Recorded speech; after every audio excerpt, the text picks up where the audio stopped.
So I want to give an example of a dialogue, and this is a quick one. Some of you may have seen some of the figures that came up from Dell. Last year they drove about $4 million worth of sales through Twitter. And this is the kind of thing that they would put up, a link that said, you know, we had 50% off on Dell laptops, go and enter this unique code, here is the link. And they drove a lot of sales to this. I think they have over almost 2 million people following it on Dell Outlet now. And this is one person's time, Stephanie, from the PR department, and it's not even her full-time job. It's it's about a quarter or half of her time is spent doing this. And the reason why I think this is so interesting, it's different than an email newsletter link, for example, is this: people write back. So Rich writes back to Dell Outlet, there are none available. Why are you posting this? And then she writes back, well, I showed plenty of them available. Are you perhaps thinking that you're entering the 1735 instead of the 1737? And he writes back, yep, that's exactly what happened. Now, the relationship has changed. It's shifted here. That Rich in the past could have subscribed to an email newsletter and just passively been there and looked at this, clicked on the link, and gotten really annoyed with Dell. That, hey, you're just wasting my time here.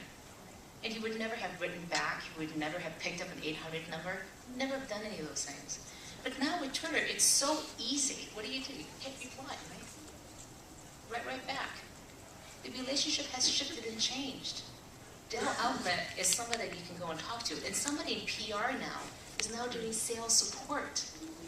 Totally different. That hierarchy has just completely fallen apart. Now, this is a dialogue that I talk about it as conversing inside the areas of openness, where everyday conversation takes place now. Again, the hierarchy of an organization, having to navigate around that, is starting to disappear inside and outside the organization. And I think many of you are involved in this, and so the question becomes, how do you get approval to go and be able to do this kind of work? And they're terrified that you might say something wrong. Well, who has conversations inside the organization every day? Customer support. Might be one place to go and take a look at. So let's go take a look at support as another area as a goal. And this is, again, using Twitter. This is from Best Buy. It's called 12 Force. And what I love about this is that they don't only just use social, they also use open, in that they allow any of their employees to sign on and be able to answer questions that come through this one account. At the time when I was doing the research, they had over 2,000 people answering questions. So this means any employee can go in and answer any question from somebody. I like to think about it as, if there's a groundswell that you have to deal with, the question becomes, how do you scale? How do you scale your response? Well, you have to create your own groundswell internally. Meet the groundswell with your own groundswell. So here, what was interesting is when it first came out, people were like, oh, this is terrible. Best Buy is losing control. All their employees can do, any of them can do this. The quality control is going to be awful. So they had, some people had screenshots of, look, this person has body piercing. It's an inappropriate kind of representation at Best Buy to allow this person to respond back. Another person would say, well, this answer was pretty awful. And there were all these little examples that people had. And what struck me was that that was it. It was a handful, less than 5 examples of things that were going on, that were going wrong. And since then, even though thousands of responses have been submitted, thousands of people are answering questions, have any of you heard of things that have gone wrong with Telforce? Has anything blown up?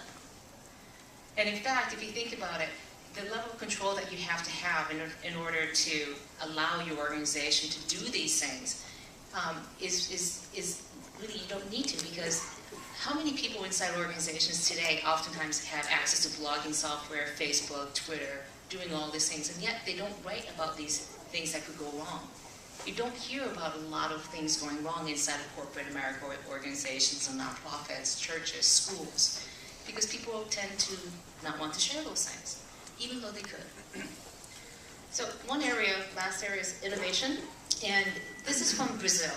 And this is a page where they were asking people to submit ideas on what the next car that Fiat should be building in Brazil. They have a big manufacturing plant there.